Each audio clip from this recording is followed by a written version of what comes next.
Bila emas di dalam tangan, perspektif kita tentang emas akan berbeza berbanding yang beli emas sekadar nampak nombor dan kertas. Yang beli emas digital, perspektif dia pada emas sama macam saham. Walaupun namanya emas, di dalam tangan dia tidak ada apa-apa tuan-tuan, selain daripada nombor dan kertas sahaja. Jadi bila harga jatuh, dia nampak rugi, sama macam rugi dalam pelaburan saham. Tapi penyimpan emas fizikal ni tuan-tuan, bila harga emas jatuh dia senyum. Inilah peluang dia beli barang mahal pada harga yang murah. Dia boleh dapatkan lebih banyak kepingan emas pada harga diskaun.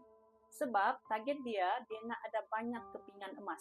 Bukan sekadar tengok nombor dan kertas. Yang tengok nombor, dia mudah risau bila harga emas jatuh. Yang sekadar tengok nombor, dia tidak boleh feel emas itu adalah simpanan. Walaupun katanya dia beli emas tuan-tuan, nombor-nombor iaitu emas digital yang dia tengok tu membuatkan otak dia masih lagi konflik antara simpanan ataupun pelaburan. Sebab itulah tuan-puan, pakar-pakar emas dunia bila bercakap pasal emas, mereka fokus emas fizikal. Emas yang terbaik ialah emas yang ada di dalam tangan kita sendiri. Akaun emas gap bukan digital tuan-puan, tapi fizikal. Tujuannya hanya untuk kita kumpul gram emas sebab bukan semua orang mampu beli emas sekaligus iaitu 1 gram, 2 gram, 5 gram. Nak mulakan simpanan emas?